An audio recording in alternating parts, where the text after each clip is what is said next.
Okay, nandito na ulit ako. Wait lang. Give me a sec, please.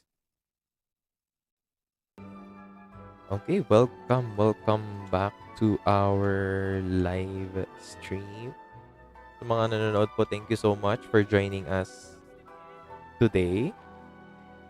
And, well, sabi ko nung kanina, ako lang mag-isa today, sorry. Um, and this is not the promised Raiden Shogun review yet. Please stay tuned, no? Baka next live stream or next live stream. Si Z kasi yung um, magpo-produce nun. So, dahil hindi siya available ngayon, we'll just have to wait for her. For today, mag-enjoy lang muna tayo kasi ako lang din naman nandito. At para hindi tayo ma-bored, I ask my co-hosts, si Z, si Weeb, at si Minmin. Tinanong ko sila, ano ang pwedeng gawin natin today? So please join me as we undoubtedly go live. Medyo awkward lang kasi ako lang mag-isa today. Pero, ganun talaga ang buhay. Okay? So, shoutout na lang kina Weeb, Z, and Minmin. Maybe they're watching the live stream. I don't know. Maybe replay or not. So, welcome. Marami tayong gagawin today. And, kaya sabi ko kanina, maximizing tayo casual gameplay. Marami ako nabanggit kanina. And again, mistake ko talaga kanina. Ang funny kasi kanina ako, nagsasalita ako straight for 20 minutes. Hindi pala ako naka-live. So, may ganun pala. And, shoutout dun sa isa kong friend, anonymous na lang. Kasi hindi ako nakahingi ng consent kung pwede sabihin yung pangalan nila na nagsabi sa akin, hindi pa ako live. So, thank you so much. And welcome. I think, magkakaroon pa rin talaga ng hard time si OBS mag-send ng data kay YouTube kasi error pa din daw. So, chat lang kayo if ever may issues or whatnot. Mahina na naman. I mean, from the last na ano kasi, last session, hindi nakikitungo ang internet from the last session. Talagang ang dami naming cuts and all. Siguro hindi nyo nakita yung cuts kasi uh, from that time, naka-enable ata yung setting na tuloy-tuloy lang siya. Magsisend ng data, nadadagdagan lang ng delay. So, sorry doon. And for this session, siguro, maayos na. Maayos na sana. Pero nakalagay talaga error. So, welcome. Okay, we'll go over through the list mga pwedeng gawin. Pero before that, I would like to accommodate muna the main content natin. So, how would you play casually? And may mga subtopics to, pero disclaimer lang, this is based on personal experience lang. No? And one good thing about Genshin Impact is iba-iba kasi yung playstyle ng each player, di ba? You have different characters, you choose different characters, you have different weapons, mas lalo na sa artifacts. Even if you have two identical accounts with two identical character sets, two identical everything, artifacts will really be different, no? Will vary from account to another. So, naapektuhan ka ng ganun, di ba? Naapektuhan tayo ng ganun. And so, siguro, generalize na lang ibibigay ko sa inyong advice. So, how would you play casually as a beginner? And siguro, layout muna tayo ng terms. So, may common terms na binabato among the community, which is early game, mid game, and end game. So, this can apply either progress mo lang sa exploration mo lang or story o kaya characters. Characters, weapons, artifacts. Na-apply yon yung three terms na yun. Three general terms na yun. So, we'll go through them. Basta alam niyo yung terms na yun. So, i-define ko naman sila in a bit. So, please wait lang. Okay. So, ano nga ba yung sinasabi nating early game? So, the early game refers doon sa, sa, nagsisimula ka pala. Sabihin natin AR 15 to AR 30, no? Let's put it on intervals of 15 or 15 or more. So, AR 15 to 30 ka. Then, nagsisimula ka pa lang. You just went through Mondstadt and now heading to Liwe. That's your early game, di ba? That's your early game. And usually that time wala ka pa or hindi mo pa masyado iniintindi yung characters, which is perfectly fine, no? Walang problema dun. Actually, you should be enjoying the story muna and the environment before you focus on the character. Pero syempre, character building is essential in any phase of the game. Even if you're starting out building your character right out of the gate, makes a huge difference talaga. And ayun, well, ayun. That's the early game. Now, what is mid game? Mid game siguro ito malapit ka na matapos sa main story and you're going to set foot on more difficult gameplay mechanics. Dito na papasok talaga yung magkano ka na ng mga boss and probably you're going to need to farm, no? Farm. Pero sa mid game, ang focus talaga niyan is building your characters for the long term. Now the late game is more or less no spiral abyss. Yun yung ginagawa mo at the end eh. Spiral abyss, perfectly clearing it and perhaps no doing some showcases or helping out others. Yun mostly late game. Wala ka nang ginagawa halos, wala ka ng quest. 100% ka na sa Bontevat and may events pero nagagawa mo naman siya na mabilis. So that's late game na siguro I would consider the late game. And now, focus tayo dun sa early game to mid game. Doon muna tayo. Kasi yun ang pinakamadaling ma-relate for beginners and veterans alike. So, really important. Okay, so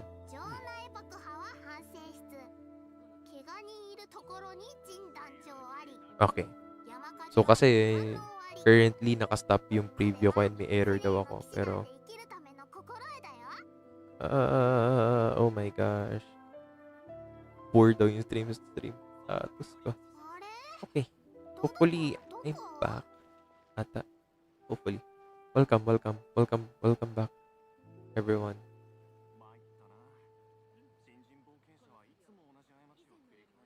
Sana hindi na ako ulit na stream. Kasi feeling ko ulit na naman ako. Nag-error siya currently. Pero give me a second lang. I'll try to see if nakalive pa rin ako.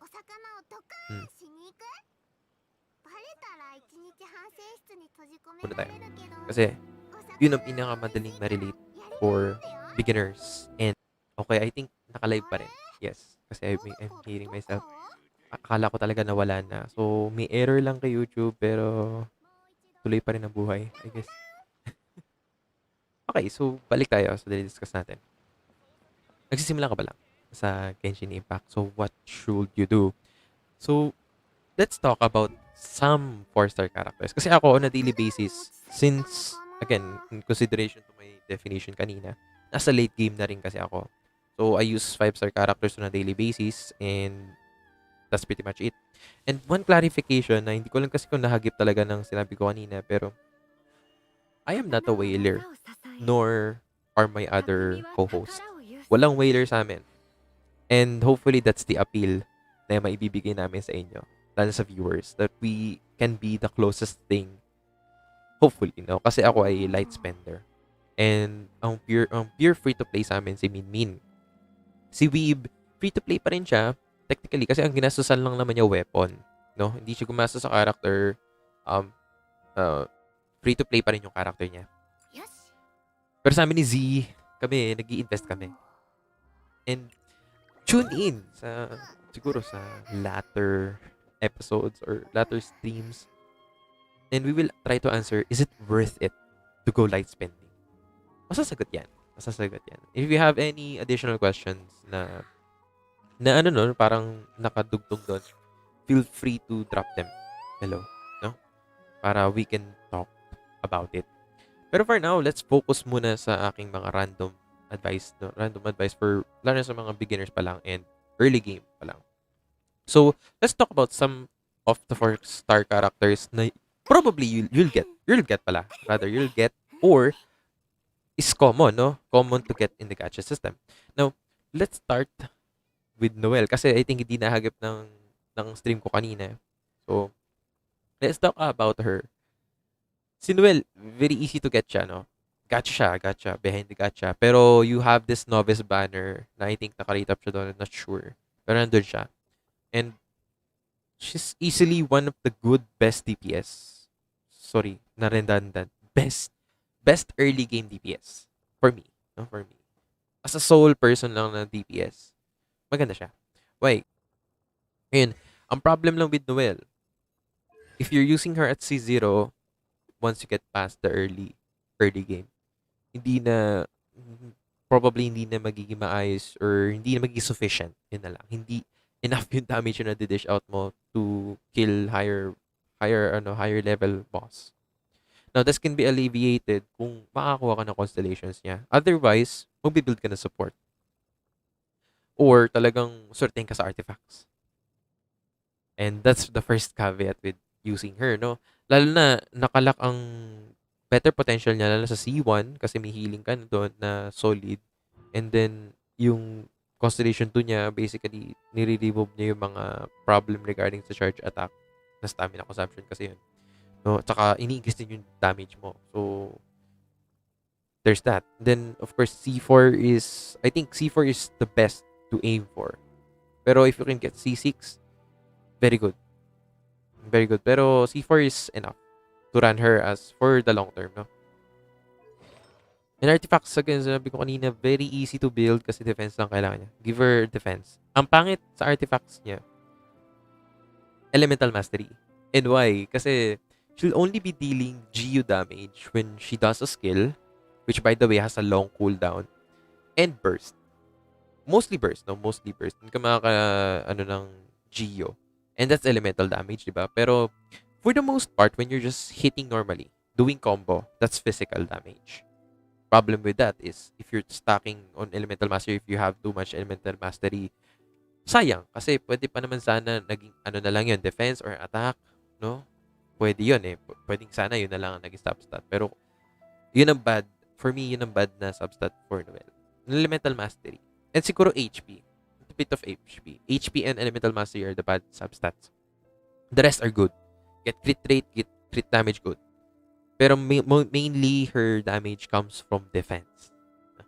Fitting kasi sa Knight and yung theme niya, mostly on defense. So, we're done with Noel. If you have questions, drop them lang dyan. Very poor daw or rather poor yung stream status ko. Hayaan na natin. Matatapos na rin naman. Yeah, okay. Thank you. May nagre-report naman sa akin, nag-i-stop daw ang aking stream. Hindi, ayun, nag-stuck na siya sa OBS yung delay. I'm really sorry if you're experiencing that. Hopefully may even out naman siya. Ayun, nag-excellent na yung stream status for some reason. So, okay na siya ulit. Pero naging poor ulit. Parang niloloko ata ako ng internet. Ayun na. Okay, anyways, hopefully, mag-pick up niyo pa rin naman to. And you can replay this live stream later if nagbabuffer siya, nag-stop siya. Makakatch pa rin naman yun. Ma-upload pa rin siya ni OBS, albeit on a later time. So, on that pa lang, I apologize. Next, we can talk about, moving forward, Xiangling. And Xiangling is one of the most underrated characters in the game. You can get her for free.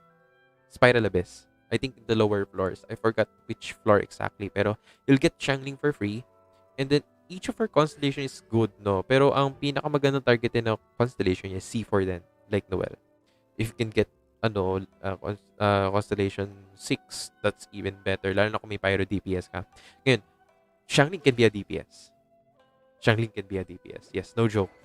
Though, kung i-DPS mo siya, there are two paths. There are two ways you can make her a DPS. Either physical, so gagamit ka ng weapon na physical and yung artifacts mo mainly centered around physical damage. Or, the other way or the other path is burst DPS, which is magre-rely ka mainly sa burst niya for damage. Hindi ka masyado mag-normal attack dun. And, hindi ko cover yun dito sa video na yun. Maybe we can discuss about it in a future installment. Next, na magandang 4-star na mainly makukuha mo sana through the gacha. Sucrose, no? Sucrose. Sucrose is a good starter animo character. And let me tell you, I'm really advocating for her. She's a good 4-star character. Literally. Why? Lalo na kung wala kang animo or hindi mo ginagamit yung animo main character, it's really excellent. She's really excellent. Kasi kung naka-full set ka na, very decent. Which ngayon, hindi ako naka-full set. Pero kung naka-full set man ng very decent kay Sucrose, that shreds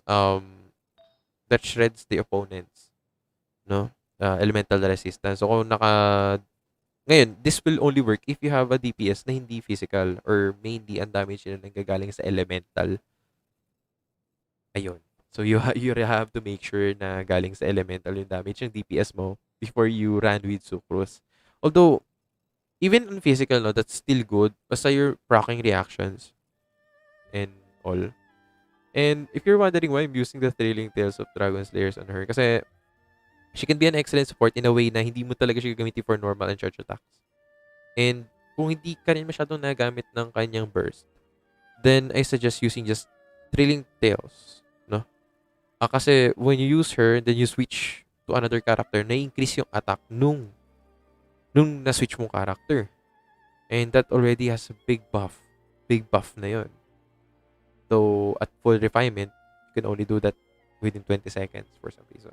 And then, however, if you're building her like a sub DPS or no beyond just buff, then you're going to build an elemental mastery build, no? Yung all of the main stat elemental mastery. Just get elemental mastery everywhere.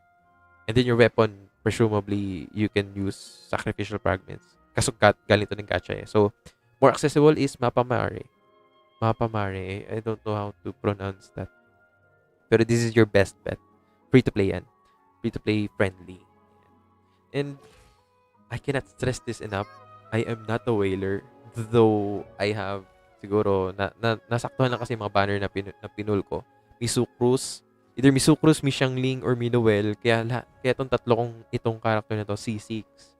Kasi nagkakataon yung mga banner na pinupul ko sa kanila, nandun sila. So, ganun na lang yan. Sabihin na natin, I think nga si Xiangling ko C10 na eh. If you count additional I got. No, ganun talaga. And, okay, so, like, anong artifact set ang kailangan mo i-build sa kanila, and etc. Maybe we can cover that in a future installment of this series. Pero, right now, that will take much of the time. So, introduce ko lang sa inyo yung pinaka-recommended ko. Yun yung top 3 ko. We have Noel, Xiangling, and Sucrose. Now, as for the other 4 stars, ito yung mga medyo mahihirap ng kunin. Okay? We have Bennett, first and foremost. And, oh my gosh. He may be, or he is actually rather the best support character in the game. Mainly, alam nyo naman na siguro dahil sa buff niya. And with that pa lang, that's already a huge bonus. Now, kung mapapansin nyo, hindi talaga nakabuild ang Bennett ko. And siguro we'll ask Weeb in a future episode. Kasi si Weeb, C4 na yung Bennett niya. So, sobrang solid 4. Sorry. Having C2 is more than enough. And the C4 is basically if you really want to charge Dio na agad within her burst or something like that. And then C6 is buff. Buff talaga. And healing na rin. Yun. So I advocate for that. So recap lang. For support, 4 stars. I recommend Bennett, Xingqiu, and Diona. Now, but hindi ko sinama si Fischl kasi wala akong masyadong experience pa kay Fischl. I cannot give you my personal opinion regarding that kasi hindi ko man siya magamit in a regular basis. Pero update ko kayo once I use her. Alam ko maganda siya. And lalo na sa C6 niya, Oz daw talaga. Oz ang OP dito kay Fischl. Pero right now kasi hindi nakabuild si Fischl sa akin. So we stick with that. For the starter characters, you may be surprised, no? There are a lot of Kaya mains.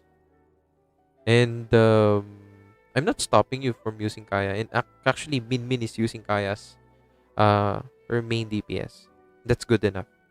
Now, wala akong familiarity kay multiplier attack, if I'm not mistaken. Eh, hindi ko siya na-level up kasi halata naman yun. Ayan o, kita nyo, that's insane. That's just level 1. Pero tingnan nyo yung scaling niya. 320%, 368%, 424%, 487%. So you can really see big damage numbers kay Lisa. Though hindi ko siya ginagamit, pero kung starter character sa pinag-uusapan, she's worth the build. She's worth the build. Kasi she can provide good synergy with your team. Lalo electro siya, she can produce electro particles and energy recharge or whatnot. Then yung burst niya off-field. So good. Now, tinatanong ng isa kong friend, no, is it worth to build Xiangling? And this will be my last input for today before we do some farming, I guess, or whatnot. In the open world. Yes. Pero what I can say, targetin nyo yung C4 niya. Kasi yun talaga nagiging OP yung Pyronado. And actually with C4, ito yung sinasabi ko kanina, baka tuloy-tuloy lang kayo nagbe-burst with C4. Kasi ang matitira na lang ata doon, if my math is correct, baka, okay, ang taas na ng delay ko. Actually, chinat na ako. Medyo disastrous na naman ang ating live stream for this week. Pero ganun talaga ang buhay. Not everything goes smoothly. Ika. So, just to finish na lang ito. Yung current session natin. How do you maximize casual gameplay? And the answer might not be single or hindi lang siya singular. There are a lot of factors that you can use to maximize your gameplay. Ang kinover lang natin for this particular session is to use some of the characters that is already obtainable in the game. Already. And then lastly, sa mga binanggit ko regarding sa starter characters, Lisa could be worth building for, especially if you don't have any other electro character. She's a good one. Hindi ko siya nabibuild kasi I've been really focusing on my other characters, no? Okay. Siguro, share ko na lang. Then, one of the actual subtopics ng session na ito is to pick an artifact set for Klee. And Klee is my main DPS. Main ko siya. Parang hindi pa alata, no? Main ko si Klee. She actually replaced Diluc. Kasi my first 5-star was Diluc. And, ayun, Klee is kind of a game changer for me. Lalo na sinuwerte ako sa banner niya. And again, hindi ako whaler. Promise. Hindi talaga. Light spender lang. Spender. Pero I already got Klee at Constellation 2. So siguro, kung gagawa man kami ng guide video or kung mag-share ako ng insight on how well Klee does, baka medyo biased na kasi C2 eh. I mean, even C1 has already jumped from theirs through. Consistent ang damage niya. That's the word, consistent. However, if full set Crimson ang gagamitin ko kay Klee, mag-work lang na maayos yung 4-piece set kapag nag-react ako. Double check natin. O, diba? Kung overload and burning by 40%, and then vaporize and melt by 15%. And it requires you a little bit of setup. It's not hard to do. It's achievable. Pero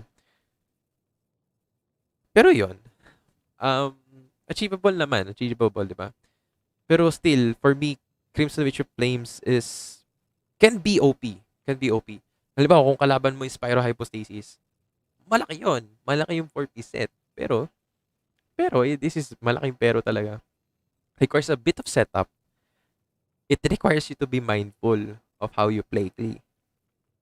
So ako, syempre, I opt into the easier option, Wanderer's Troop. Kasi anytime I do a charge attack, consistent yun. Consistent yung damage niya. So, dito ako nag-go. Although, albeit, hindi ganun ka, parang hindi So, siguro ako na later installment dahil ewan ko, nawala ata ako sa sarili ko kasi, again, hindi ko nasimula yung stream kanina pero nagdadaldal na ako ng 20 minutes kanina. Late ko na nasimulan yung stream. Thank you dun sa nag-save ng buhay ko. Kasi akala ko dadaldal na lang ako ng 1 oras na hindi ko pala nasimulan yung stream. So, thank you very much. Ay, also, baka kasi mag-wonder ka, hindi ka whaler pero po 5-star. 5-star weapon pa, constellation to kay Klee. Swerte lang po yun. And actually, yung weapon ni Klee, hindi yan swerte. Kasi I got Klee mainly because of the weapon. Kasi potentially, this is the best weapon for her. May isa pa pero will not cover that kasi wala akong ganong weapon. And dalawa lang ang 5-star weapon ko currently sa game. This and the Aquila Favonia. And yes, I'm using it on Ayaka. Why? Di ba dapat para kay Jin yun? I need attack desperately. So, binigay ko kay Ayaka yung Aquila Favonia. And hindi din nakabuild masyado na maayos pa si Ayaka ko. Although, she dishes out good damage na. Wala lang problem dun.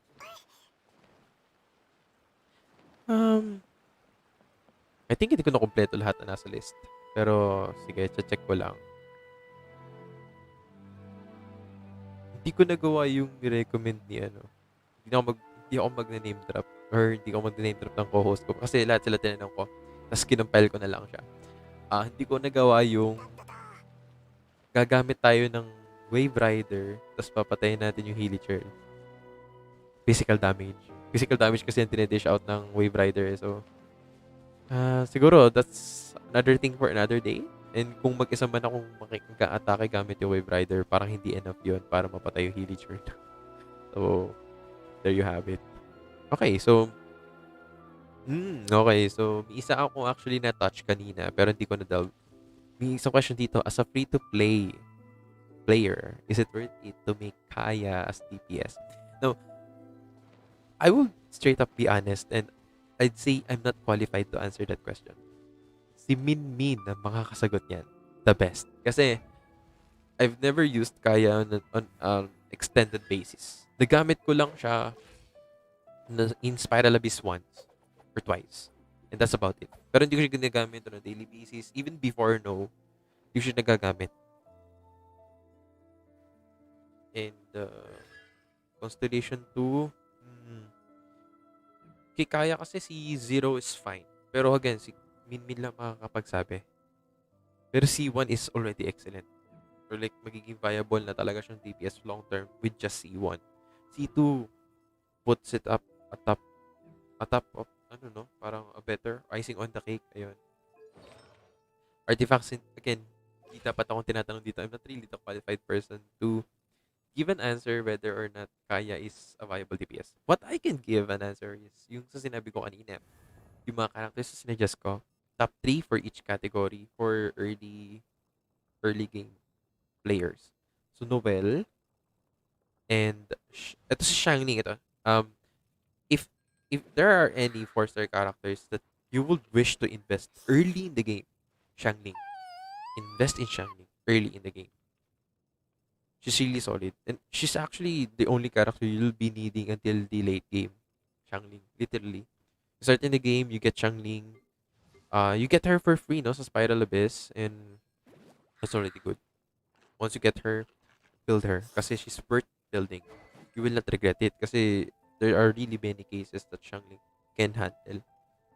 Ayun. So, siguro on a later day, we can dive deep how to build Xiangling and siguro what makes her playstyle parang free-to-play friendly. Free-to-play friendly siyang boring ng week na to. Sabi ko na naman before or nung simula na stream. Mag-isa lang kasi ako today. Busy yung mga co-hosts ko. Kaya, ayun. And, sorry kasi hindi consistent internet connection for some reason. Now, this is my personal decision. Pero baka mag-move ng stream. If magsasolo man ako next time, baka mag-move ako ng time to an earlier time slot. Kasi night time, I guess, is not the best for the internet connection. And, yun lang talaga masasabi ko. Tinuha kung nakumpleto ko talaga yung list. Ayan, sige, before we talagang close na, steps on maximizing or increasing damage? That's a good question. Ayan. It starts with the artifacts. And then, you jump to the talents.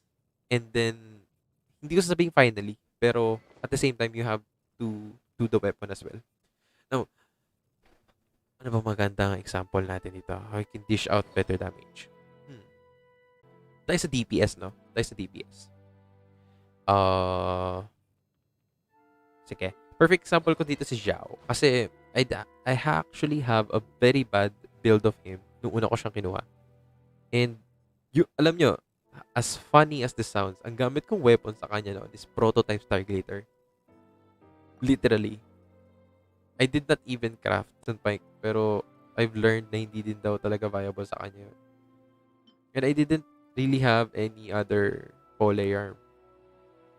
So I was stuck with using prototype Stargazer for a while nung time na yun. And yung artifacts ko nung time na yun, magulo din eh. Naka full set of very decent attack ako nun. If I'm not mistaken. Kasi Xiao loves attack. Lots of attack. And currently, I have pretty confident build in him. Not the best, I'd say. Pero definitely working or definitely viable to be my damage dealer. Now, am I using Xiao on a daily basis? No. Kasi ang playstyle ni Xiao nagre-revolve sa burst niya. And normal attacking, that kind of stuff, hindi masyado magagawa yung kay Xiao. Usually, magre-rely ka talaga sa skill niya in burst. Now, that's a topic for another day, pero we'll focus on how to increase the damage. Kasi before, I was really dealing a little damage. Sabi natin, sub 10,000 for the burst. That's really low. Kasi, for Xiao, you need to at least achieve 20,000 base for your burst. And one way is, or easy way is weapon muna. Change your weapon if possible. Pero if not, or kung gaya nyo ako dati na prototype Stargazer lang gamit ko, you'll have to rely on artifacts. You have to know ano ang gusto ng character, ano ang ayaw ng character. For most of the characters except Xinyan and Noel, they all like defense. No one likes defense, rather. No one likes defense. So, getting a defense is considered bad. At least for the context of most of the rest of the characters. Pero kay Xiao, it doesn't hurt to have a little bit more HP, lalo na kasi yung burst niya is HP drain. Pero don't focus on HP. That's the least of your priorities. Next, you need to increase attack as much as you can while also maintaining a high crit damage and crit rate, no? Ano yan? Typical DPS build, no? You need at least 50% crit rate. And as kay Xiao, thankfully, I think Ascension ano niya is crit damage. So it's really good that you increase yung level niya. This is true for any Alimo character. You have to level up their level up niyo sila kasi doon sila nag-scale maganda sa kanilang level. Ano pa ba? Elemental Mastery, hindi siya focus. Pero, maganda siya. Kung ang kalaban mo puro lagi affected by elements or kung may support ka. Elemental Mastery can be good, pero it's not your focus. Ang focus mo talaga is yung 3 main na binanggit ko, attack, crit rate, crit damage. Ngayon, ano pa ba ang mga energy recharge? No? Energy recharge is energy recharge good? If kulang ka talaga sa energy recharge, kasi si Xiao, problema kasi Xiao, nagpuproduce siya ng elemental particles sa skill niya, yes. Pero hindi siya ganun dahil nga kulang din yung yung cooldown niya and all. You really need to rely on a battery. So either way, you need a battery to run Xiao consistently. And I'd also pair Xiao regularly with Diona. Kasi may healing, kasi HP drain yung burst ni Xiao. May buff na rin kasi si Diona ko kasi Constellation 6. So, really viable na pag-partner rin silang dalawa. Pero as for battery na solid, Xocross. Or kung may Kazuha kayo, or Jean, or Animo Traveler, sino pa ba Animo? Sila lang. So, kay Venti, ganda sila i-pair kay Xiao. Kasi kay Animo Particles, no? Either way, you can't go wrong. Basta tama yung build mo. To increase your damage, either you actually fix the character, You set up their artifacts, their weapons, talents. Talents, yan, munti ko na malimutan. You need to level this up. Kasi minsan nagiging bottleneck to. Yes, you have the absolute perfect artifacts. You have the good weapon. Talent mo level 1. Ano na mangyayari doon? So, you need to level up the talents as well. And, pagdating mo ng going from 9 to 10, for most characters, kasi may exception dito apparently. Pero for most of the DPS characters, going from level 9 to 10, magka-crown ka na or gagamit ka ng Crown of Insight. Now, remember, this item is one of the most rare, sorry, this is one of the rarest talent level up material in the game.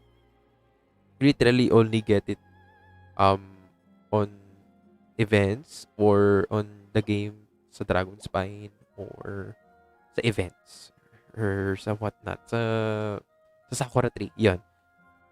There's really limited amounts to this. And you have to choose wisely kung sino ikakrown mo or anong talent ang ikakrown mo. You have to know the character's strength or saan ba nagmumula talaga yung kanilang main damage. No? For Zhao, that is on his burst. Ngayon, ba't di ko pa nakakrown yan?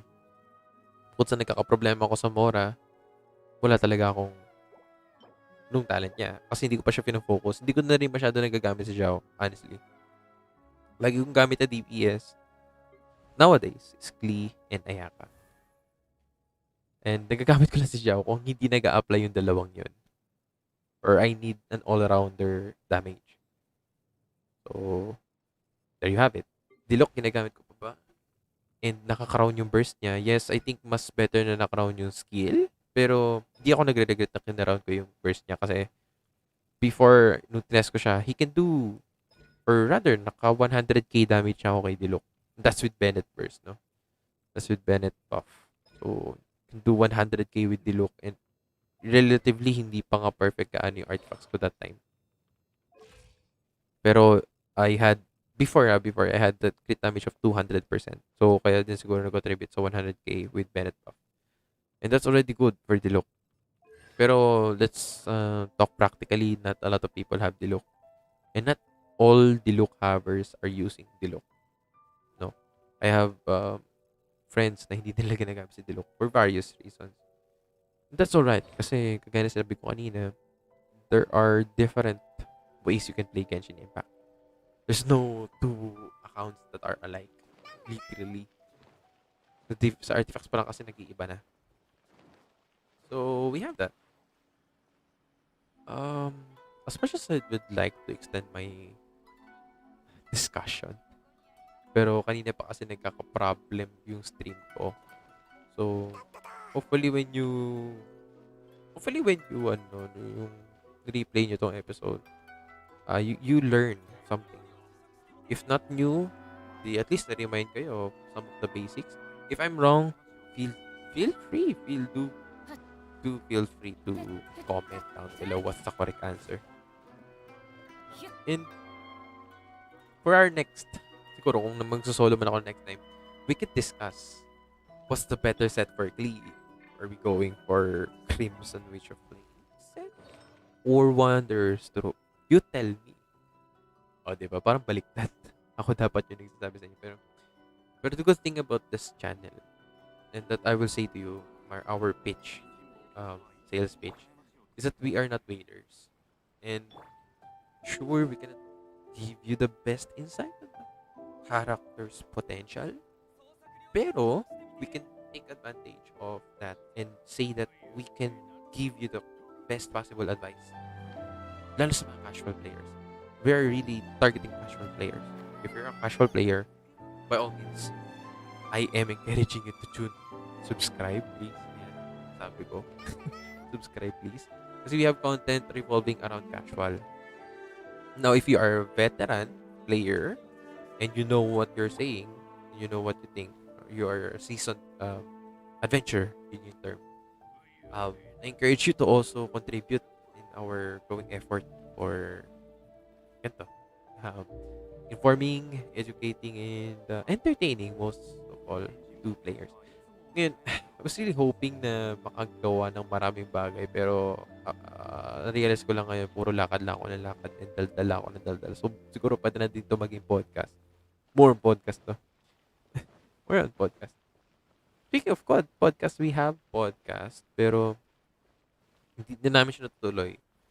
So, kahit may podcast kami, huwag nyo na lang i-search kasi hindi na rin namin siya na-update. Huli naming upload doon actually is the stream of version 2.0. So, that's our last. Hindi na kami nag-cover ng 2.1. Pero hopefully, we can all um, discuss, no, after the trailer of 2.2 comes out, or rather the live stream 2.2, we can discuss about that as well. Pero medyo malayo-layo pa yun. 3 weeks pa. Or rather, 1 week pa. 1 week na lang pala. 1 week na lang pala. So, we can discuss about it, no? Kasi, kung hindi ba na 1 week, 1 week and a half. Yeah, 1 week and a half, much more accurate. Kasi nag-live stream kami Hoyo 2 weeks before ma-release yung actual version, if I am not mistaken. Siguro before tayo mag-leave. Testing showcase. Ano ba? Wala naman kasi ako kailangan eh. Abyss clear.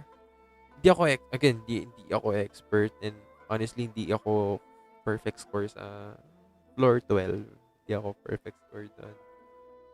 I have good characters, pero dahil casual player lang din ako kagaya nyo, hindi din ako gano'n nakakapag-dish out talaga ng maraming damage. Mm, Sige, we can attack Cryo Regis Bin as my closing segment na lang. Para at least man lang, no, may fighting stuff. And thank you for tuning in. Lalo na sa mga, hindi ko alam kung may nag-concurrent viewers. Kasi, dahil mag-isa lang ako ngayon, wala nag-check if may nagko-comment or whatever. Pero check ko lang ngayon, real quick. Mm. Thank you sa mga nag-chat and sumusubaybay sa amin. Thank you so much. Hopefully, mas exciting yung next stream. I'll admit, hindi talaga to yung best stream namin. Last week, nagsimula yung technical difficulties. Yeah, hindi talaga. Next time, don't worry, guys. Next time, ayusin natin. Baka mag-iba kami ng time slot. Baka lang. Kasi hindi talaga viable yung gabi. Gawa ng internet. Internet sa Pilipinas. Wala pa tayo sa peak performance sa internet. O kaya baka taasan namin yung delay next time. So, you might see 20-second delay talaga. Kung may mag-chat man sa inyo, baka abuti kami ng 20 second bago namin mabasa. Pero today, wala muna tayong, wala naman tayo masyadong focus. And, you could have just watched this. Like, pakinggan nyo lang. Hindi naman literally panoorin. Kasi, parang naging podcast episode lang din pala to. Hindi ako masyadong naggawa ng anything. And that's my problem kung nagsosolo ako. Kasi usually, ang mga nag-i-initiate sa amin ng gagawin talaga si Z or si V. Then, it's kind of fun. We just ride with it. Pero dahil solo ako ngayon, wala din naman ako maisip na magawa, and hindi ko parang kaya magsalita at gumawa at the same time. Mas fitted ako for speaking lang talaga and speak. Yeah. Pero to end our stream for today, kasi nag-extend na rin ako, and sakto pa namang 1 hour. Pasok ako sa quota kasi nga nalimutan ko. Hindi pa pala ako nagla-live. So I'll show you how to prepare Glee. Okay. So, magbe-Bennett first ako. Zhongli burst. Sucrose. And then, mag-charge attack ako ni Glee. And get 36,000. Not the highest I've seen. Or not the highest I've had with Glee. Pero, yun lang damage ko eh. And for most of the casual, you can do that as well. Hindi ako nag-skill. Pero anyway, dapat ako skill ako. Pero, anyways, okay na yun. That's fine. Completely fine. We're not doing showcase right now. I'd like to express my deepest thanks to all na nag-contribute, lalo na sa content ngayon. And I highly encourage each and every one of our viewers to please suggest a content that we can talk about para we can express. Di lang ako, pati yung co-host ko. We can all express what we think about the game. Characters, weapons, etc. So, ayun. I guess that wraps up our stream for today. Thank you so much for accompanying me kahit feeling ko kausap ko lang sarili